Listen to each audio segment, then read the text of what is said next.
In this video, we will see that how you can use Telegram without phone number in just few steps. So let's dive in. If you open Telegram and click on start messaging, then you have to typing number here, but we will add virtual number. So you may know that to use Telegram, we should have email or phone number. But if you don't want to use your phone number, you can use virtual number. That's available on Google. So firstly open Google and search for free virtual number. And then you will find the sum of website.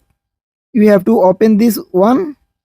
Then if you scroll down, you will find these all numbers.